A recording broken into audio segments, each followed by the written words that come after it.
അസ്സലാമലൈക്കും dear friends. ഇന്നത്തെ നമ്മുടെ സ്പെഷ്യൽ നിങ്ങൾ ആരും ഇതുവരെയും ട്രൈ ചെയ്ത് നോക്കിയിട്ടില്ലാത്ത ഒരു അടിപൊളി വെറൈറ്റി റെസിപ്പിയാണ്. നമ്മുടെ ഈ വീഡിയോ കണ്ടുകൊണ്ടിരിക്കുന്ന സമയത്ത് നിങ്ങൾക്ക് ഇഷ്ടപ്പെടുകയാണെങ്കിൽ ഒന്ന് ലൈക്ക് ചെയ്തേക്കണേ. അതുപോലെ തന്നെ നമ്മുടെ ഈ ചാനൽ ആദ്യമായിട്ട് കാണുന്നവരും ഇതുവരെയും സബ്സ്ക്രൈബ് ചെയ്യാത്തവരും പ്ലീസ് ഒന്ന് സബ്സ്ക്രൈബ് ചെയ്തേക്കണേ. ഞാനിടുന്ന വീഡിയോസ് ഉടനടി കിട്ടുന്നതിനായി സബ്സ്ക്രൈബ് ബട്ടന്റെ തൊട്ടടുത്ത് കാണുന്ന ബെല്ലൈക്കൺ കൂടി ക്ലിക്ക് ചെയ്തിട്ട് ഓൾ എന്ന ഓപ്ഷൻ എനേബിൾ ചെയ്യാനും മറക്കല്ലേ.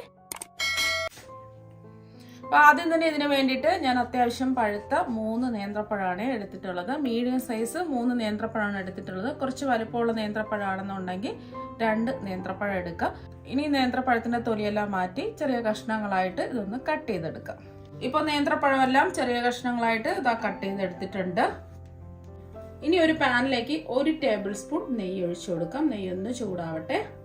ഇപ്പം നെയ്യൊക്കെ ഒന്ന് ചൂടായിട്ടുണ്ട്. ഇതിലേക്ക് നമ്മൾ കട്ട് ചെയ്ത് വെച്ചിരിക്കുന്ന നേന്ത്രപ്പഴം ഇട്ട് കൊടുക്കാം. ഈ പഴം ഒന്ന് നമുക്ക് ഒന്ന് വഴറ്റിയെടുക്കാം. പഴമൊക്കെ ഒന്ന് വാടി വരട്ടെ. അപ്പോൾ നിങ്ങൾക്ക് ഇതിലേക്ക് കശുവണ്ടിയും ഉണക്കമുന്തിരിയും വേണമെന്നുണ്ടെങ്കിൽ ചേർത്ത് കൊടുക്കാം. ആദ്യം നമ്മൾ നെയ്യ് ഒഴിച്ചു കൊടുത്തില്ലേ, ആ സമയത്ത് കുറച്ച് കശുവണ്ടിയും കുറച്ച് ഉണക്കമുന്തിരിയും റോസ്റ്റ് ചെയ്ത് വേണമെന്നുണ്ടെങ്കിൽ എടുക്കാം. ഞാനിപ്പോൾ അങ്ങനെയൊന്നും ചെയ്യുന്നില്ല. പഴം വെച്ചിട്ട് മാത്രമാണ് സിമ്പിളായിട്ട് ഇത് കാണിക്കുന്നത്. ഈ പഴമൊക്കെ ഒന്ന് വാടി വരട്ടെ. അപ്പോൾ മീഡിയം ഫ്ലെയിമിൽ വെച്ചിട്ട് ഒരു 2 മിനിറ്റ് ഇളക്കി കൊടുത്തപ്പോൾ പഴമൊക്കെ ഒന്ന് വാടി വന്നിട്ടുണ്ട്. ഇനി ഇതിലേക്ക് നമുക്ക് ചേർത്ത് കൊടുക്കാനുള്ളത് 1 ടേബിൾ സ്പൂൺ പഞ്ചസാരയാണ്. പഞ്ചസാരയും കൂടെ ചേർത്ത് ഒന്ന് ഇളക്കി കൊടുക്കാം. പഞ്ചസാര ചേർത്ത് കൊടുത്തതിന് ശേഷം ഫ്ലെയിം ഒന്ന് കുറച്ച് വെച്ച് കൊടുക്കാം. പഞ്ചസാരയും പഴവും എല്ലാം ഒന്ന് യോജിച്ച് വരട്ടെ. വെന്തങ്ങ് കുഴഞ്ഞു പോകേണ്ട ആവശ്യമൊന്നുമില്ല.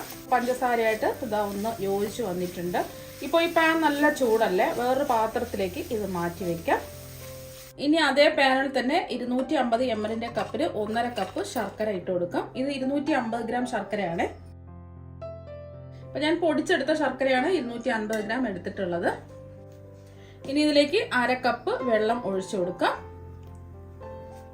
ഒന്ന് ഇളക്കി കൊടുക്കാം. ഞാനിപ്പോൾ കറുത്ത ശർക്കരയാണ് എടുത്തിട്ടുള്ളത്. അപ്പോൾ വെള്ള ശർക്കര വേണമെന്നുണ്ടെങ്കിലും എടുക്കാം. നമ്മൾ ശർക്കര പൊടിച്ചെടുക്കുമ്പോൾ പെട്ടെന്ന് തന്നെ ഇത് ഉരുകി കിട്ടും. ഒരു നൂൽപ്പാവൊന്നും ആവേണ്ട ആവശ്യമില്ല. ജസ്റ്റ് ഒന്ന് തിളച്ച് വരുമ്പോൾ തന്നെ ഈ കട്ടകളെല്ലാം ഒന്ന് ഉടഞ്ഞു വന്നോളും. മീഡിയം ഫ്ലെയിം വെച്ച് കൊടുക്കാം. കണ്ടില്ലേ, ഒന്ന് തിളച്ച് വന്നപ്പോൾ തന്നെ ശർക്കര എല്ലാം പെട്ടെന്ന് ഉരുകി കിട്ടിയിട്ടുണ്ട്. ഇത് അത്യാവശ്യം നല്ലൊരു മധുരമാണ്. ഈ മധുരം വേണ്ടാന്നുണ്ടെങ്കിൽ 1.25 കപ്പ് ശർക്കര എടുക്കാം. ഞാനിപ്പോൾ 250 ഗ്രാം ശർക്കരയല്ലേ എടുത്തിട്ടുള്ളത്, 1.5 കപ്പ് ശർക്കര. അപ്പോൾ അത്യാവശ്യം നല്ല മധുരം ഉണ്ട്. മതി. ഇനി ഫ്ലെയിം ഓഫ് ആക്കാം. ഇനി ഒരു ബൗളിലേക്ക് 250 ml കപ്പിന് 1.5 കപ്പ് വറുത്ത പച്ചരിപ്പൊടി ഇട്ട് കൊടുക്കാം. ഒട്ടും തരിയൊന്നും ഇല്ലാത്ത നല്ല ഫൈൻ പൗഡർ ആയിരിക്കണം. നമ്മൾ ഇടിയപ്പം പത്തിരിക്കൊക്കെ എടുക്കുന്ന വറുത്ത പച്ചരിപ്പൊടിയാണ് എടുത്തിട്ടുള്ളത്. വറുത്ത പച്ചരിപ്പൊടിക്ക് പകരം നിങ്ങൾക്ക് ഗോതമ്പ് പൊടിയും എടുക്കാവുന്നതാണ്. ഇപ്പൊ ഞാൻ ഗ്രാം കണക്കിന് പൊടി എടുക്കുകയാണെന്നുണ്ടെങ്കിൽ 250 ഗ്രാം വറുത്ത പച്ചരിപ്പൊടിയാണ് എടുത്തിട്ടുള്ളത്. പുട്ടുപൊടി എടുക്കരുത്, അത് പ്രത്യേകം ശ്രദ്ധിക്കുക. ഒട്ടും തരിയൊന്നുമില്ലാത്ത ഫൈൻ പൗഡർ വേണം എടുക്കാനായിട്ട്. ഇനി ഈ മാവ് ഒന്ന് കലക്കി എടുക്കുന്നതിന് വേണ്ടിയിട്ട് നമ്മൾ വെള്ളമല്ല എടുക്കുന്നത്, തേങ്ങാപ്പാലാണ്. 1-ാം പാലും 2-ാം പാലും എടുത്ത് ഞാൻ വെച്ചിട്ടുണ്ട്. തേങ്ങാപ്പാൽ ഒരു മീഡിയം സൈസ് തേങ്ങയുടെ 1-ാം പാലും 2-ാം പാലുമാണ് എടുത്തിട്ടുള്ളത്. അപ്പോൾ ഒരു മീഡിയം സൈസ് തേങ്ങ ചിരകി എടുത്തതിലേക്ക് 1.5 കപ്പ് വെള്ളം ചേർത്ത് ആദ്യം 1-ാം പാല് അരിച്ചെടുത്ത് മാറ്റി വെക്കുക. പിന്നെ നമ്മൾ അരിച്ചെടുത്ത തേങ്ങാ കൊത്തിലേക്ക് വീണ്ടും 1.5 കപ്പ് വെള്ളം ചേർത്ത് അരിച്ച് മാറ്റി വെക്കുക. അപ്പോൾ ആദ്യം കുറച്ച് തേങ്ങാപ്പാൽ ഒഴിച്ച് വേണം ഇതൊന്ന് മിക്സ് ചെയ്ത് യോജിപ്പിച്ചെടുക്കാം. അപ്പോൾ ഞാൻ 1 കപ്പ് തേങ്ങാപ്പാലാണ് ഒഴിച്ചു കൊടുത്തിട്ടുള്ളത്. വീണ്ടും തേങ്ങാപ്പാൽ ഒഴിച്ചു കൊടുക്കാം. അപ്പോൾ 2-ാമത്തെ കപ്പ് തേങ്ങാപ്പാലും കൂടി ഇതാ ഒഴിച്ചു കൊടുക്കുന്നുണ്ട്. തേങ്ങാപ്പാലിന് പകരം നിങ്ങൾക്ക് വെള്ളം വേണമെങ്കിലും എടുക്കാവുന്നതാണ്. തേങ്ങാപ്പാലുണ്ടെങ്കിൽ തേങ്ങാപ്പാൽ തന്നെ എടുക്കുക. തേങ്ങാപ്പാലിൽ ചെയ്യുമ്പോഴാണ് ആ പ്രത്യേക ഒരു ടേസ്റ്റും നല്ലൊരു സോഫ്റ്റും ഒക്കെ ഇതിനുണ്ടാവുന്നത്. 2 കപ്പ് പാലൊഴിച്ച് കട്ടകളൊന്നും ഇല്ലാതെ മിക്സ് ചെയ്ത് യോജിപ്പിച്ചെടുത്തിട്ടുണ്ട്. ഇനി 1 കപ്പ് പാലും കൂടി ഒഴിക്കാനുണ്ട്.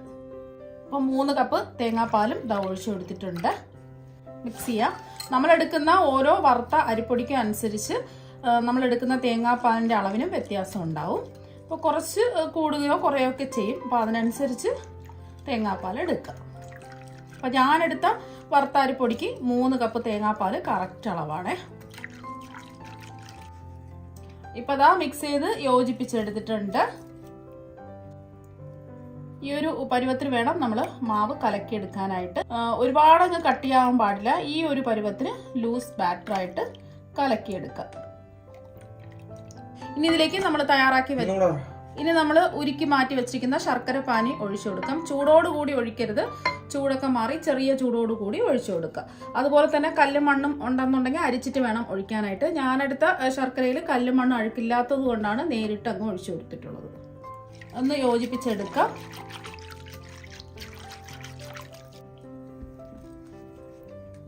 ഇപ്പൊ ദാ ഒന്ന് യോജിപ്പിച്ചെടുത്തിട്ടുണ്ട്. ഇനി ഇതിലേക്ക് മധുരം ഒന്ന് ബാലൻസ് ചെയ്യാൻ വേണ്ടിയിട്ട് ഒരു 1/4 ടീസ്പൂൺ ഉപ്പിട്ട് കൊടുക്കുക. എടുക്കുന്ന ശർക്കരയിൽ ഉപ്പ് രസം ഉണ്ടോയെന്ന് ചെക്ക് ചെയ്ത് നോക്കുക. ഇല്ലാന്നുണ്ടെങ്കിൽ 1/4 ടീസ്പൂൺ ഉപ്പിട്ട് കൊടുക്കുക. ഇപ്പൊ ശർക്കരയിൽ ഉപ്പ് രസം ഉണ്ടെന്നുണ്ടെങ്കിൽ ഒരു നുള്ളുപ്പൊക്കെ ഇട്ട് കൊടുത്താൽ മതിയാവും. അതുപോലെ തന്നെ ഫ്ലേവറിന് വേണ്ടിയിട്ട് 1 ടീസ്പൂൺ ഏലക്കാപ്പൊടിയും കൂടി ഇട്ട് കൊടുക്കാം. ഇത് പഞ്ചസാരയും കൂട്ടിച്ചേർത്ത ഏലക്കാപ്പൊടിയാണ്. അല്ലാതെ പഞ്ചസാര ഇല്ലാതെ പൊടിച്ച ഏലക്കാപ്പൊടിയാണെന്നുണ്ടെങ്കിൽ ഒരു 1/4 ടീസ്പൂൺ മുതൽ 1/2 ടീസ്പൂൺ വരെ ഇട്ട് കൊടുക്കാവുന്നതാണ്. ഏലക്കയുടെ ഫ്ലേവർ ഇഷ്ടമാണെന്നുണ്ടെങ്കിൽ 1/2 ടീസ്പൂൺ ഇട്ട് കൊടുക്കുക. അല്ലാന്നുണ്ടെങ്കിൽ ഏലക്കയുടെ ഫ്ലേവർ ഇഷ്ടമല്ലാന്നുണ്ടെങ്കിൽ ഒരു 1/4 ടീസ്പൂൺ ഏലക്കാപ്പൊടി ഇട്ട് കൊടുക്കുക. ഒന്ന് ഇളക്കി യോജിപ്പിച്ച് മിക്സ് ചെയ്തെടുക്കുക.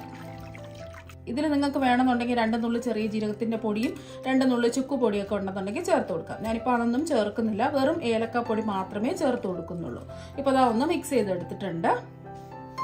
ഇനി ഇതിലേക്ക് നമ്മൾ ചേർത്ത് കൊടുക്കുന്നത് നേരത്തെ വഴറ്റി മാറ്റി വെച്ചിരിക്കുന്ന നേന്ത്രപ്പഴമല്ലേ, അത് ഇതിലേക്ക് ഇട്ട് കൊടുക്കാം. മുഴുവനും ഇട്ട് കൊടുക്കണ്ട, പകുതി ഭാഗം മാറ്റി വെച്ചിട്ട് പകുതി ഇതിലേക്ക് ഇട്ട് കൊടുക്കാം. പകുതി നമുക്ക് പിന്നീട് ആവശ്യമുണ്ട്. അപ്പോൾ പകുതി നേന്ത്രപ്പഴം വഴറ്റിയത് ഇട്ട് കൊടുത്തിട്ടുണ്ട്. പകുതി നമ്മൾ മാറ്റി വെച്ചിട്ടുണ്ട്. ഒന്ന് മിക്സ് ചെയ്യാം. ഇത്രയേ ഉള്ളൂ. ഇനി ഇതൊന്ന് കുറുക്കിയെടുക്കാം. ഇനി നമ്മൾ കലക്കി വെച്ചിരിക്കുന്ന ബാറ്റർ ഇതിലേക്ക് അങ്ങ് ഒഴിച്ചു കൊടുക്കാം. ഇനി ഫ്ലെയിം ഓൺ ആക്കി കൊടുക്കാം. എന്നിട്ട് കൈവിടാതെ ഇതൊന്ന് ഇളക്കി കൊടുക്കാം. ഫ്ലെയിം മീഡിയം ഫ്ലെയിമിൽ വെച്ചിട്ട് വേണം ഇതൊന്ന് ഇളക്കി കൊടുക്കാനായിട്ട്. ചെറുതായിട്ടൊന്ന് കുറുകി ചെറിയ ചെറിയ കട്ടകൾ പോലെ വരുന്ന സമയത്ത് ഫ്ലെയിം കുറച്ച് വെച്ചു കൊടുക്കുക. കൈവിടാതെ ഇളക്കി കൊടുത്തോണ്ടേ ഇരിക്കുക.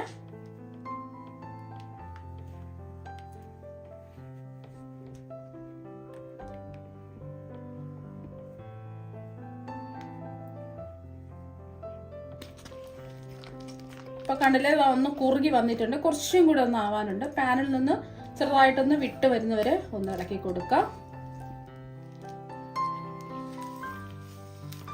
ഇളക്കി പാനിൽ നിന്ന് വിട്ട് വന്നിട്ടുണ്ട്. പെട്ടെന്ന് വിട്ട് കിട്ടുന്നതിന് വേണ്ടിയിട്ട് നിങ്ങൾക്ക് വേണമെന്നുണ്ടെങ്കിൽ 1 ടീസ്പൂൺ നെയ്യൊക്കെ ഒഴിച്ചു കൊടുക്കാം. 1 ടീസ്പൂൺ നെയ്യോ അല്ലെങ്കിൽ 1 ടീസ്പൂൺ വെളിച്ചെണ്ണയോ ഒഴിച്ചു കൊടുക്കാം. നെയ്യാണ് കൂടുതൽ ടേസ്റ്റ് കിട്ടുന്നത്. അപ്പം ഞാൻ നെയ്യൊന്നും ചേർത്ത് കൊടുത്തിട്ടില്ല. ആദ്യം നമ്മൾ പഴം വഴറ്റിയെടുത്തപ്പോൾ 1 ടേബിൾ സ്പൂൺ നെയ്യ് ഒഴിച്ചു കൊടുത്തു. അപ്പോൾ അതുകൊണ്ട് ഞാനിപ്പോൾ നെയ്യൊന്നും ഒഴിച്ചു കൊടുക്കാതെ ഈ മാവൊന്ന് കുറുക്കി എടുത്തിട്ടുണ്ട്. അപ്പോൾ കണ്ട പാനിൽ നിന്ന് ഉരുണ്ട് വിട്ട് വന്നിട്ടുണ്ട്. ഇനി ഒരുപാടിട്ട് ഇളക്കി കൊടുക്കേണ്ട ആവശ്യമില്ല. പിന്നെ മാവ് ഒരുപാട് അങ്ങ് ഡ്രൈ ആയി പോവും. ഈ ഒരു പരുവം ആവുന്ന സമയത്ത് നമുക്ക് ഫ്ലെയിം ഓഫാക്കി, ഇതിപ്പോൾ പാൻ നല്ല ചൂടല്ലേ, വേറൊരു പാത്രത്തിലേക്ക് മാറ്റി വെക്കാം. ഇപ്പം നമ്മൾ കുറുക്കിയെടുത്ത മിക്സിന്റെ ചൂടൊക്കെ നല്ലോണം മാറിയിട്ടുണ്ട്. ഇതുപോലെ ഒരു പാത്രത്തിൽ ഇതുപോലെ നിരത്തി വെച്ച് കൊടുക്കാം. ഇപ്പം ഞാൻ കുറച്ച് വാഴയില ഇതുപോലെ കട്ട് ചെയ്ത് നല്ലോണം കഴുകി വൃത്തിയാക്കി തുടച്ചെടുത്ത് ഒന്ന് വാട്ടിയെടുത്ത് വെച്ചിട്ടുണ്ട്. ഇനി നമ്മൾ ചൂടൊക്കെ മാറി മിക്സിൽ നിന്നും കുറച്ച് മിക്സ് എടുക്കാം. ഒരു 2-3 ടേബിൾ സ്പൂൺ മിക്സ് എടുക്കാം. ഇതുപോലെ കുറച്ച് മിക്സ് എടുക്കാം. ഇനി നമ്മൾ എടുത്ത മിക്സ് വാഴയിലയുടെ അറ്റത്ത് വെച്ച് കൊടുക്കാം. ഇതൊന്ന് ലെവൽ ചെയ്ത് കൊടുക്കാം. കൈ വെച്ചോ ഇതുപോലെ സ്പാച്ചിലയോ സ്പൂണോ വെച്ചോ ഒന്ന് ലെവൽ ചെയ്ത് കൊടുക്കാം. ഇതുപോലെ പ്രസ് ചെയ്ത് കുറച്ചൊന്ന് പരത്തി ഇതുപോലെ ഒന്ന് ലെവൽ ചെയ്ത് കൊടുക്കുക. അതാ ഒന്ന് ലെവൽ ചെയ്തെടുത്തിട്ടുണ്ട്. മുകളിലായിട്ട് നമ്മൾ നേരത്തെ വഴറ്റിയെടുത്ത് വെച്ച പഴമില്ലേ, അത് 3 കഷ്ണം വെച്ച് കൊടുക്കാം. 3 കഷ്ണം പഴം എന്താ വെച്ച് കൊടുത്തിട്ടുണ്ട്. ഈ ഇല ഒന്ന് മടക്കി ഇങ്ങനെ ഒന്ന് മടക്കി കൊടുക്കാം. ഇങ്ങനെ ഒന്ന് മടക്കി ലാസ്റ്റിൽ 2 അറ്റവും ഇതുപോലെ ഒന്ന് മടക്കി കൊടുക്കുക.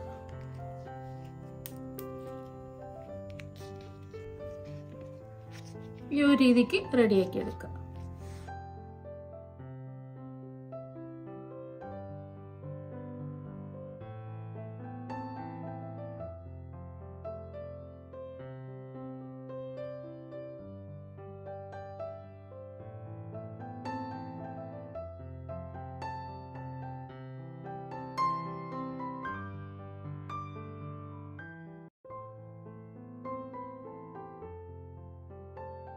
അപ്പൊ ഈ ഒരു രീതിക്ക് റെഡിയാക്കി എടുക്കാം. എല്ലാം ഇതുപോലെ തന്നെ നമുക്ക് ചെയ്തിട്ടെടുക്കാം.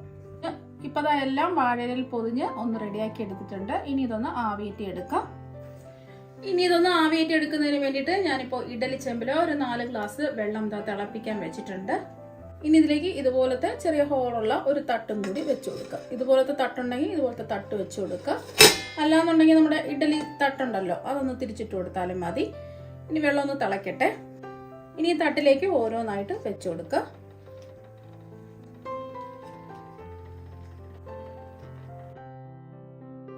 നമ്മള് എല്ലാം ഇഡലി ചെമ്പിൽ വെച്ചു കൊടുത്തിട്ടുണ്ട്. ഇനി ഇതൊന്ന് മൂടി വെച്ച് ആവിയേറ്റി എടുക്കാം. Flame medium to high flame വെച്ചു കൊടുക്കാം. ഇതെല്ലാം ഒന്ന് വെന്ത് വരട്ടെ. ഇപ്പം നമ്മൾ ഇത് ആവിയേറ്റാൻ വെച്ചിട്ട് ഒരു 15 മിനിറ്റ് കഴിഞ്ഞിട്ടുണ്ട്. ഇപ്പം നല്ലോണം ആവിയൊക്കെ കയറിയിട്ടുണ്ട്. ഇനി നമുക്ക് ഫ്ലെയിം ഓഫാക്കി ഇതൊന്ന് തുറന്ന് നോക്കാം. തുറന്നപ്പോൾ തന്നെ നല്ലൊരു മണമൊക്കെ വരുന്നുണ്ട്. ഇതിന്റെ ചൂടൊക്കെ ഒന്ന് മാറട്ടെ. ഇപ്പൊ ഞാൻ ഇതിന്റെ ചൂടൊക്കെ മാറിയതിനു ശേഷം ഒരു പ്ലേറ്റിലേക്ക് എടുത്തിട്ടുണ്ട്. വളരെ പെട്ടെന്ന് രുചികരമായിട്ട് ചെയ്തെടുക്കാൻ പറ്റിയ ഹെൽത്തി ആയിട്ടുള്ള പലഹാരം ഇവിടെ റെഡി ആയിട്ടുണ്ട്. നല്ല ടേസ്റ്റ് ആണ് കഴിക്കാൻ വേണ്ടിയിട്ട്. ഇനി ഇതിൽ നിന്നും ഒരെണ്ണം എടുത്ത് കാണിച്ചു തരാം. അപ്പൊ ഇതിൽ നിന്നും ഒരെണ്ണം എടുത്തിട്ടുണ്ട്. ഇതൊന്ന് ഓപ്പൺ ചെയ്യാം. കണ്ടിലെ ഇലയിലൊന്നും ഒട്ടിപ്പിടിക്കാതെ നല്ല അടിപൊളിയായിട്ട് കിട്ടിയിട്ടുണ്ട്. നല്ല സോഫ്റ്റ് ആണ്. നല്ല ജെല്ലി പോലെയാണ് ഇരിക്കുന്നത്. നല്ല സോഫ്റ്റ് ആയിട്ട് നല്ല ജെല്ലി പോലെ ഇരിപ്പുണ്ട്. ഇനി ഇതൊന്ന് മുറിച്ചും കൂടി കാണിച്ചു തരാം. കഴിക്കാൻ വേണ്ടിയിട്ട് നല്ല അടിപൊളി ടേസ്റ്റ് ആണ്. കണ്ടില്ല, നല്ല സോഫ്റ്റ് ആയിട്ടാണ് ഇരിക്കുന്നത്. വായിലിട്ടാൽ തന്നെ അലിഞ്ഞു പോകും.